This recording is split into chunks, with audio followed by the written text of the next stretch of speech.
exceptionnellement pour la version de 6 heures. J'accepte de passer quelques minutes sur la question de l'art contemporain.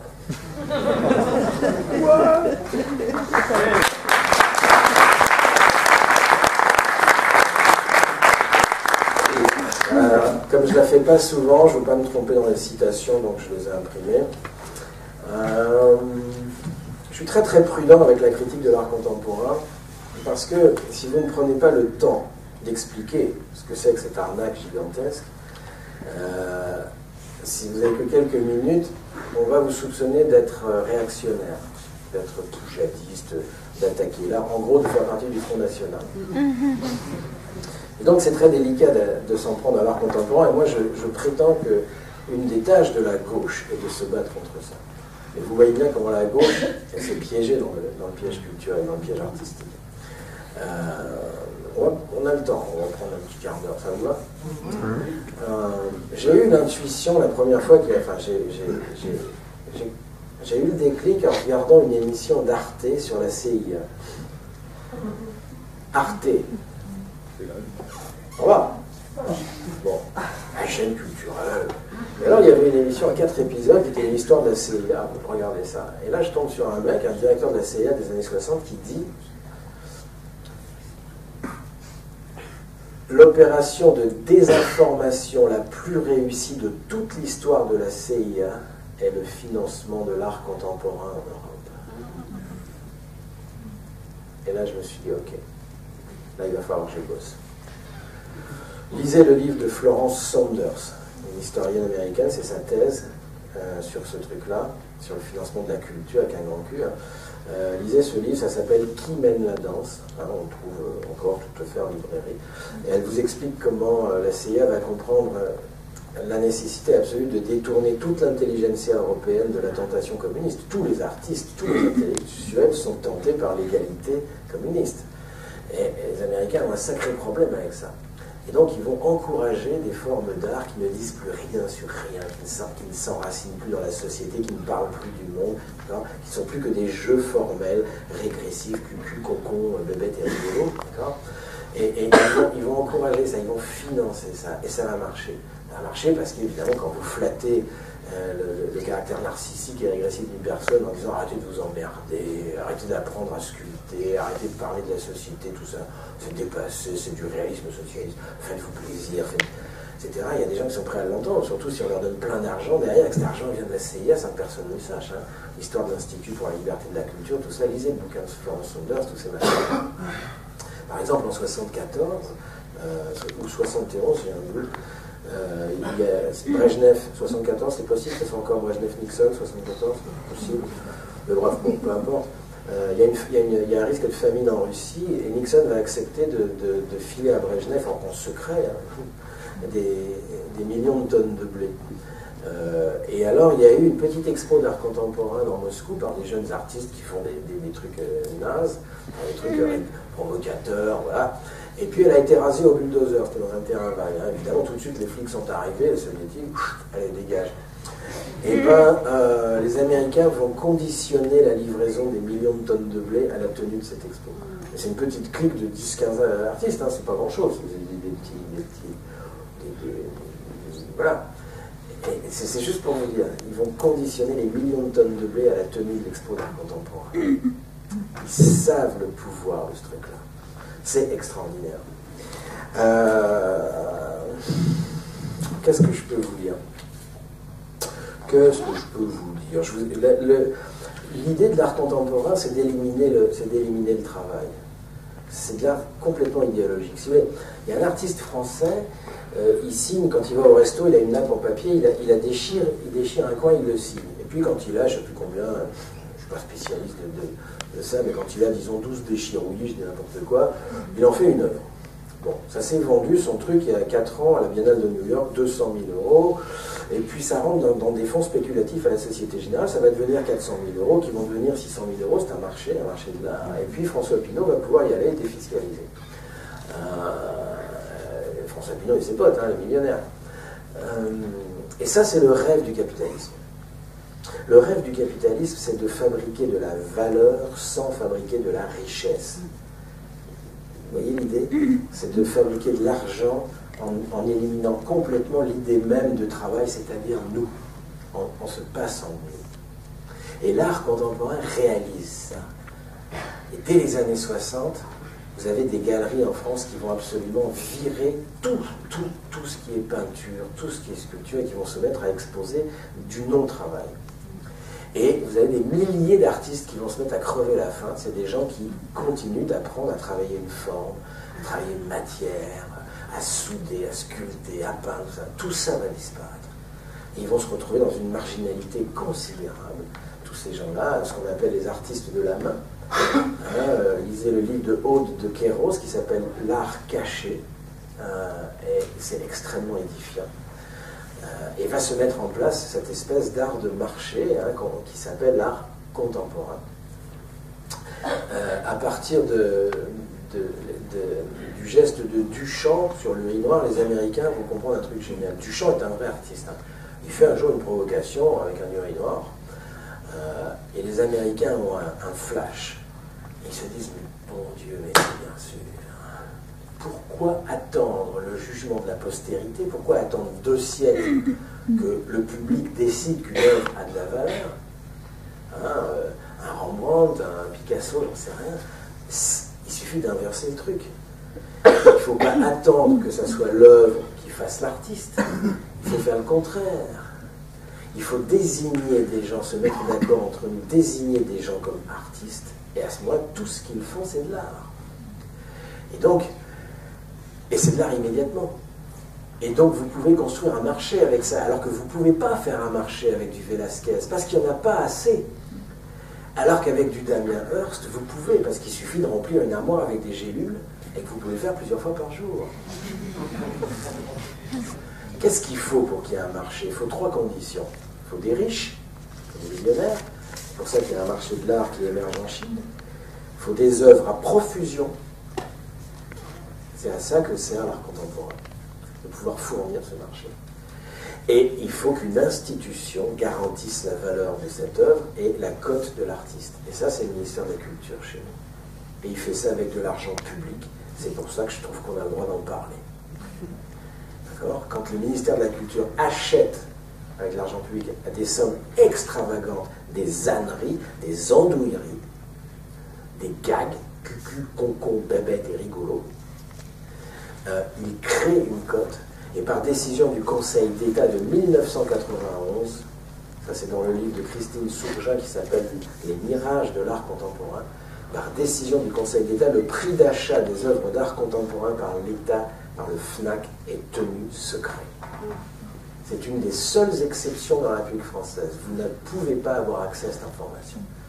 Ni les journalistes, ni les députés, je crois, enfin, on ne sait rien, ça a vérifié. Mais en tout cas, c'est secret. Parce que ça pourrait nuire à la cote de l'artiste. Et donc, vous avez cette triangulation, une institution qui garantit le truc et qui se met d'accord pour dire lui, lui et lui. On va dire que c'est des artistes. À partir de ce moment-là, on peut vendre leur truc à des sommes complètement délirantes et on peut faire un marché de l'art. Moi, ça ne me gêne pas que les riches s'amusent avec des âneries. Je m'en fous. Les riches font ce qu'ils veulent avec leur pognon. Mais là c'est pas avec leur pognon, c'est avec notre pognon qu'ils font ça. Puisqu'il y a le ministère de la Culture derrière. Et donc là, il y a un sacré problème. C'est pour ça que ce qu'on appelle l'art contemporain, et ça c'est une sublime arnaque, ça fallait y penser. Il fallait la trouver, celle-là. C'est génial. L'art contemporain, ça veut dire que c'est aujourd'hui, mais c'est comme ça qu'on fait de l'art. Pas du tout. L'art contemporain n'est pas un art qui suit une évolution de l'art, c'est une rupture idéologique et politique. L'art contemporain, par exemple, prétend, il le dit, prétend expulser la question du beau. Et donc on vous apprend dans les écoles d'art, ceux qui font médiation culturelle, que la question du beau est dépassée maintenant. L'art ne s'occupe plus du beau. Ah oui, mais il ne suffit pas de le dire pour que ça soit le cas. Vous ne pouvez pas éliminer la question du beau, c'est impossible. Vous pouvez toujours dire... Il y a 3 questions qui valent en philosophie. Il n'y en a pas 4, il y en a 3. Qui résument toute la philosophie humaine. Il y a 3 questions. Ça, c'est qu'est-ce qui est beau? Qu'est-ce qui est vrai? Qu'est-ce qui est juste?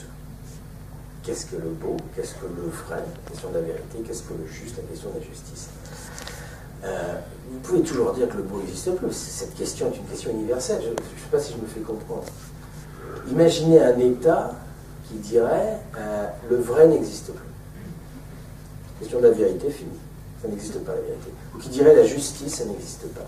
Il n'y a plus de justice. Vous voyez ce que ça donne? Bien, l'État fait ça. L'État fait ça en disant le beau n'existe plus. Ah oui, c'est que la question du beau, c'est pas parce que Jacques Lang décide que ça n'existe plus que c'est une question qui existera toujours. Et donc c'est un art complètement idéologique dans lequel on inverse le truc et c'est désormais le regardeur qui crée l'œuvre d'art. C'est-à-dire c'est plus l'œuvre d'art qui crée le public, c'est le contraire. C'est-à-dire qu'on met, comme j'ai vu à la FIAC, je suis allé à la FIAC avec Mermet il y a 2 ans, vous avez 30 petites cuillères et c'est à vous de décider ce que... Mettez le sens que vous voulez là-dessus. Il n'y a plus de sens, c'est vous qui le mettez. Moi j'ai mis 30 petites cuillères. Elle va le cher. Hein. Elle va le cher. Vous avez écouté dans l'émission 3 réacs à la FIAC. On s'est fait plaisir avec leur wow. À un moment, on arrive dans un stand et moi je repère un petit crochet, 1,50 €, un crochet Castorama, un crochet. Et le nom d'un artiste en dessous. Le petit cadre. Et donc je dis à Mermet, je dis ça c'est une œuvre. Mermet me dit non, pas déconner. Je dis si, c'est une œuvre, tu vas voir. Non, je suis sûr que non. Donc on arrive, on fait un peu les niais. Et donc Mermet il dit au gariste, donc un jeune gars, tu vois, voilà, tu vois, qui est à fond dedans, qui veut aider les artistes français. Enfin voilà, il essaie de se convaincre. Le rôle d'un critique d'art, c'est de se persuader de ce qu'il raconte. Hein. Et donc Mermet dit c'est le crochet, c'est parce que vous attendez le tableau, enfin l'œuvre. Et donc le gars, voyant pas le piège, très gentiment dit ah non, c'est l'œuvre. Donc l'autre dit ah bon, c'est l'œuvre. Mais ça vaut combien? Et alors là le gars dit ah mais il faut pas commencer par poser cette question. Pourquoi tout de suite vouloir savoir combien ça vaut? Non, laissez-vous imprégner par le... Donc le mec dit non mais je suis imprégné à mort, mais combien ça vaut? Et donc le gars dit bon, vous voulez savoir combien ça vaut? Ben oui, on vous le demande, oui, bon, ça vaut 15 000 €. D'accord. Et on doit le mettre où? Mais où vous voulez. Ah bon, faut pas que... Enfin, je sais pas, l'artiste va me demander de le mettre dans un certain endroit. Non, pas du tout, vous le mettez où vous voulez. Donc, je peux le mettre dans mes toilettes? Oui, si c'est ça que vous sentez.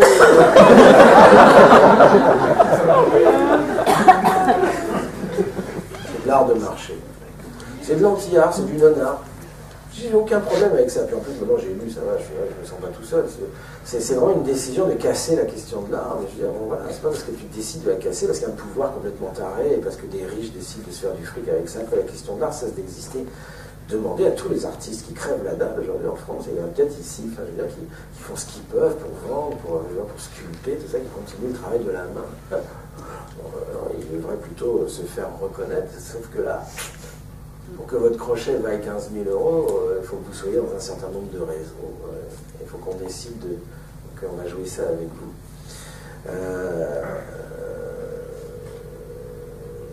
Envoyer promener les normes et les garde-fous. Bref. En fait, il s'agit d'une culture officielle démocratique. Faire pipi par terre, ou fabriquer des idioties comme ça, c'est une culture officielle, comme en Union soviétique, une culture d'État.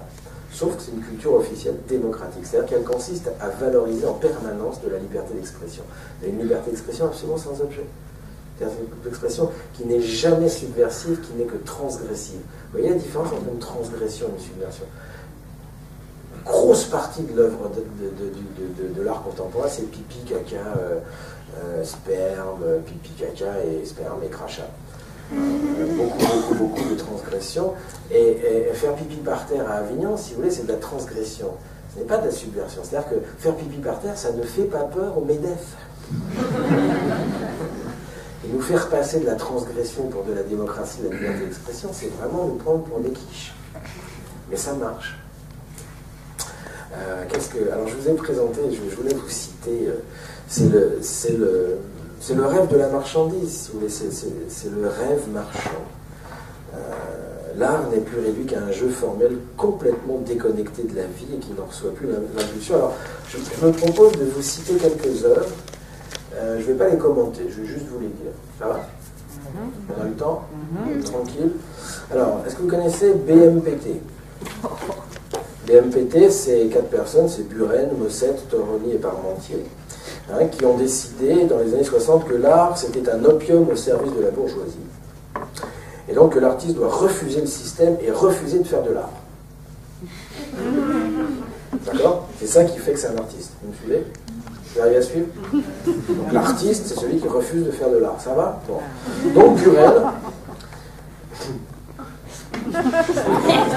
Donc Buren décide qu'il ne fera plus que des rayures verticales. 7 cm et demi. D'accord, donc Parmentier dit « Ouah, trop fort, t'es trop balèze. » Donc moi, je ferai des rayures horizontales. Parmentier ne fait plus que des rayures horizontales. Alors du coup, Mossette, il dit « Ah, vous êtes sérieux avec moi? Bon, bah, je ferai des points. » D'accord? Et des petits ronds. Et comme Mossette fait des petits ronds, Toroni dit « Bon, bah, je ferai des carrés, hein, des petits carrés. » Voilà, ils ont tenu parole hein, en tenant toute leur vie une peinture minimale. Marcel Duchamp dira, en regardant une œuvre de Buren, comme c'est emmerdatoire. Question bourgeoisie, ces 4-là ont plutôt bien réussi. Hein. Alors, support surface. Support surface, donc c'est un autre groupe. Alors, support surface, c'est très chouette. Alors, vous avez deux œufs, ils peignent des châssis sans toile.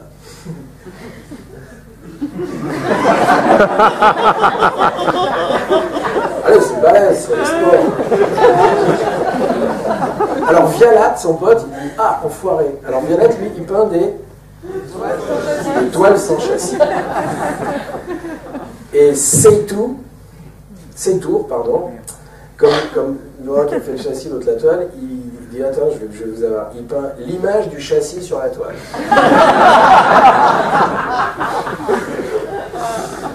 Voulant en finir avec les conventions de la peinture, tous finiront professeurs dans les écoles d'art. Hein.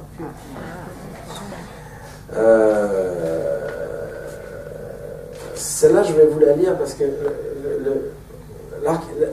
l'art contemporain, c'est un art du capital. C'est du réalisme capitaliste. Vous avez le réalisme socialiste, hein, c'est un ouvrier avec sa grosse pelle bien peint. Ben ça, c'est du réalisme capitaliste, c'est tout. C'est-à-dire, c'est de l'art d'État. C'est une esthétique officielle. Je cite « Je ne voulais pas laisser la beauté à ceux qui pensent que la beauté est du côté du métier. Ceux qui prétendent vendre non pas une œuvre mais une idée, dit Christine Chaurzin, devraient planer dans le ciel du pur désintéressement. Or, ils sont loin de cracher sur le matérialisme de la rétribution. » Il y a cette idée du refus de l'évaluation. Si vous voulez participer, quand le public participe à l'œuvre d'art contemporaine, participer, c'est refuser de juger. Et ça, ceux qui sont dans la politique de la ville le savent. Hein. La démocratie participative, ça sert à nous empêcher de juger. On ne peut que participer. Donc participer, c'est pas dire ça va pas, c'est nul, ce quartier c'est de la merde, et ce que fait le maire c'est n'importe quoi. Non, ça c'est pas participer. C'est donc anti-politique. Hein. Le sens de l'œuvre n'est plus la déduction de sa forme. Alors je cite, on y va. Allez, je vous donne 10 exemples. Alors, vous avez Ankarawa. Vous connaissez? Alors Ankarawa, lui, il dactylographie les années passées, puis les relie en volume, d'accord, depuis 999 000, l'année moins 999 882, ça va? Il les dactylographie. Donc 999 881, 999 830, jusqu'en 997 400 avant Jésus-Christ. Donc il les dactylographie, il tape et puis il les relie en volume, ça va? Et donc c'est parce que c'est un hommage à tous ceux qui sont morts. Alors, c'est dommage qu'il n'y ait pas une copine qui soit anthropologue, parce que l'homo sapiens, c'était pas né, il n'y avait pas de mort. Ça arrive beaucoup plus tard, ça arrive à moins 20 000 ou un truc comme ça, tu vois, je veux dire, c'est pas grave. C'est l'hommage à tous ceux qui sont morts. Enfin bref, l'État français, via le FNAC, va acheter 10 volumes de cette œuvre. Le prix est tenu secret. Alors vous avez Klaus Kloski. Alors lui c'est plus marrant, il classe les 1000 premiers nombres par ordre alphabétique.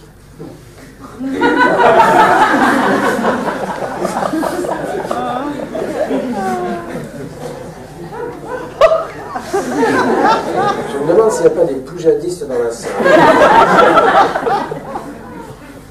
Alors, Opalka. Alors, Opalka, c'est très chouette, lui.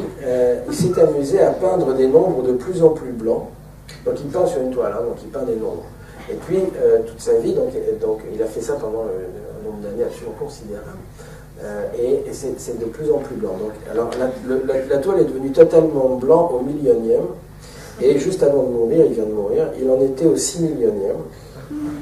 Il avait évidemment vendu une somme extravagante, sa dernière toile, c'est-à-dire la toile, quand il serait au moment où il mourrait, il avait pré-vendu cette toile.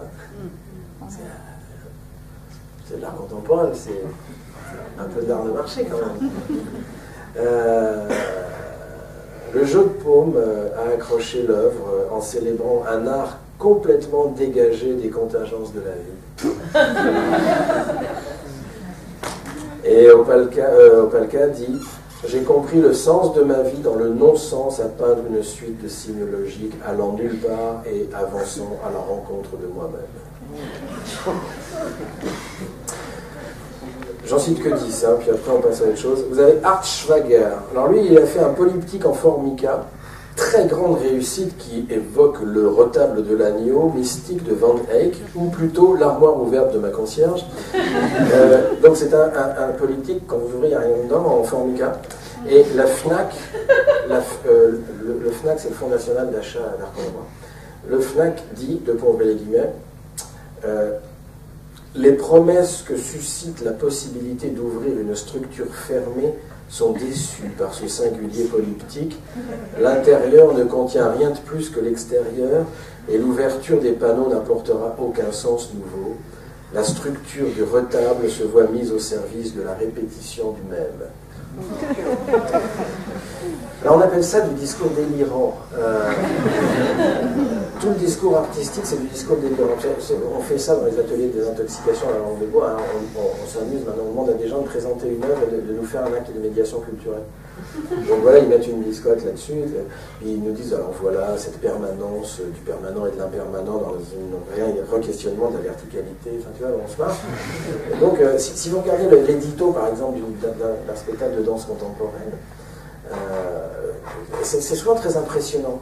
Mireille Duchemol réinvente une histoire de la diagonale à travers une aventure de la peau toujours renouvelée. Tu vois, tu regardes le truc, tu dis, ouais, ça a l'air balèze. Puis tu le relis une deuxième fois calmement, et ça ne veut rien dire. Ça n'a absolument aucun sens. Et c'est pour ça que c'est de l'art. Si ça dit quelque chose, c'est pas de l'art. Vous avez Christian Boltanski, quand il a fait son tas de fringues au Grand Palais, il y a 2 ans, il y a 3 ans, monumental, vous savez, une fois par an au Grand Palais, il y a une œuvre monumentale. Donc Christian Boltanski, il avait fait un tas de fringues, il avait acheté des milliers de fripes aux Emmaüs, il avait fait une grosse montagne de vêtements. Et puis, il y avait des haut-parleurs autour, puis ça faisait boum, boum, des bruits de cœur humains, boum, boum, comme ça. Et puis, il avait demandé à ce que le Grand Palais soit ni chauffé ni éclairé. Ça coûtait 30 € l'entrée, tu te caillais les miches, et donc tu faisais une fois le tour du tas de fringues, puis tu ressortais. Bon. Et ce qui est très intéressant, c'est Audrey, non, c'est pas Audrey Pulvar, c'est comment il s'appelle, Pascal Clark, je crois, qui fait l'émission le soir sur France Inter. Je ne sais plus laquelle, enfin, il y a une animatrice qui l'interroge, et alors elle, c'est terrible parce qu'elle est pleine de bonne volonté, donc elle essaie de mettre du sens dans le truc, donc elle lui dit Christian Boltanski, est-ce que votre œuvre veut symboliser la Shoah? Donc lui répond non, pas du tout, non. Et elle insiste. Elle dit, pourtant Christian Boltanski, enfin cet tas de vêtements, on pourrait... Et l'autre commence à s'énerver, elle est marrante l'émission. Je lui dis, mais arrêtez de vouloir me faire dire quelque chose, enfin je suis un artiste.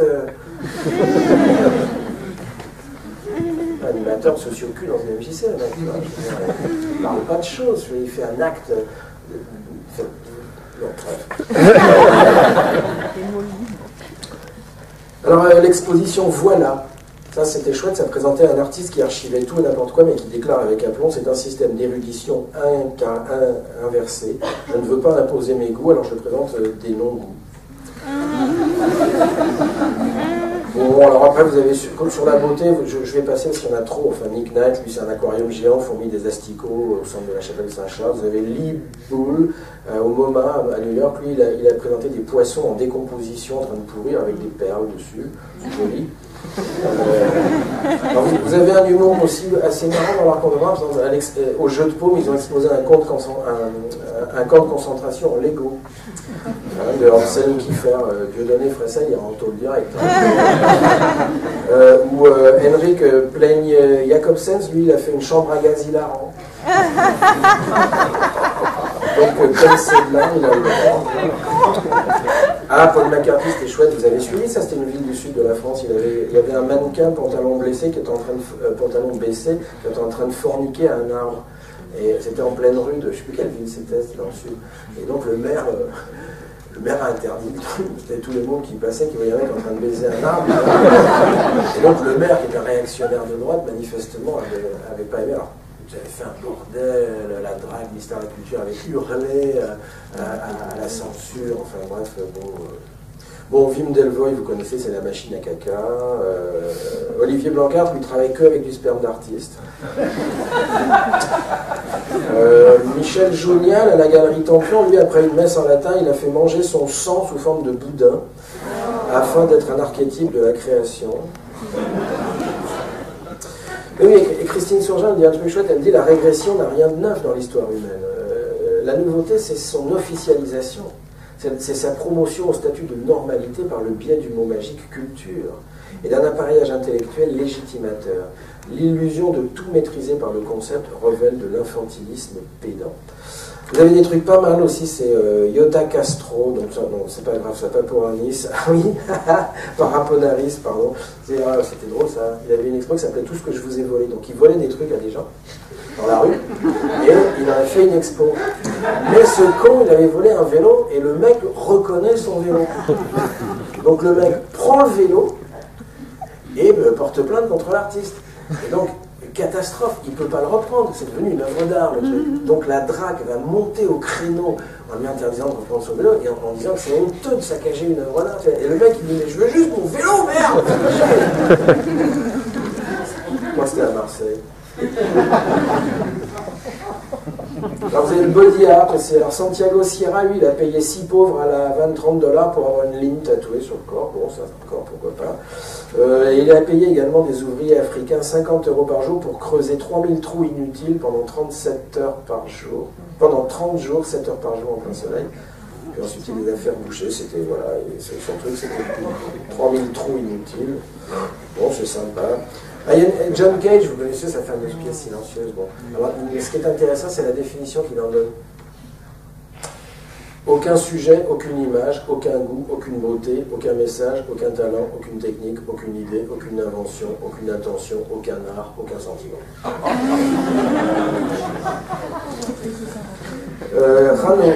Rano, lui, c'est un Français, là, il a détruit sa maison à la Seine-Saint-Cloud, il expose des gravats dans des bacs chirurgicaux. Donc vous pouvez acheter des morceaux de sa baraque.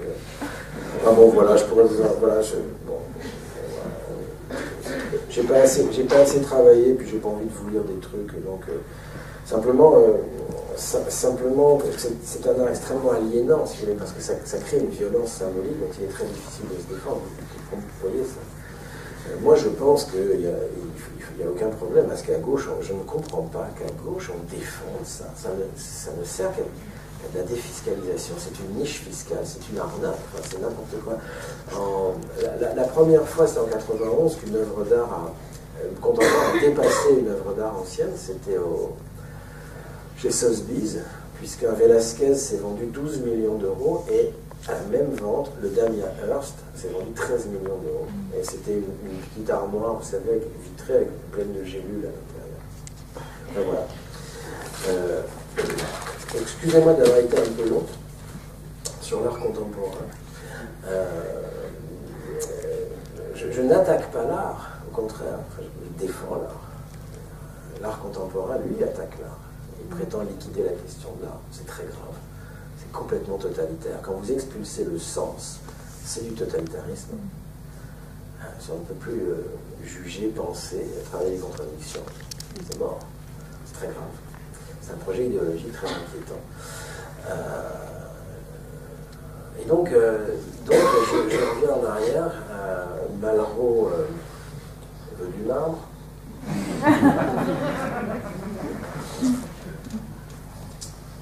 Cette réduction de la culture à l'art est un vrai problème. Moi, je suis allé dans plein de colloques où il y avait marqué l'art et la culture.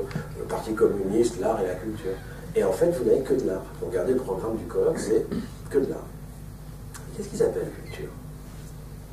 Je me suis fâché avec eux, hein, ils ne me feront plus venir. Hein. Quand ils m'ont donné la parole, j'ai dit écoutez, je regarde sur 3 jours, vous avez marqué l'art et la culture, je vois théâtre, musique, danse, peinture, ça, et c'est quoi la culture pour vous? Vous dites l'art et la culture, c'est deux choses différentes, c'est quoi la culture?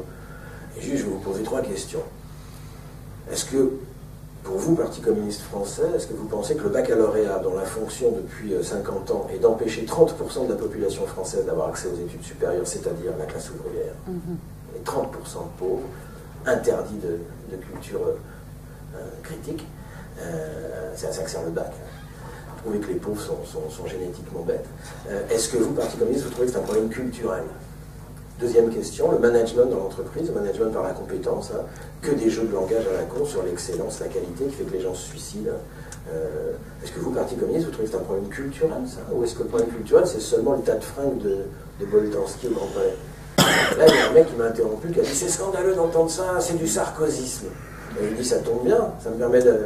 Le troisième problème, c'est que justement, si critiquer l'art contemporain c'est de droite, eh ben vous êtes foutus. Ça veut dire qu'à gauche, on ne peut plus critiquer la question de la culture. Elle est incritiquable. C'est une religion, c'est du sacré.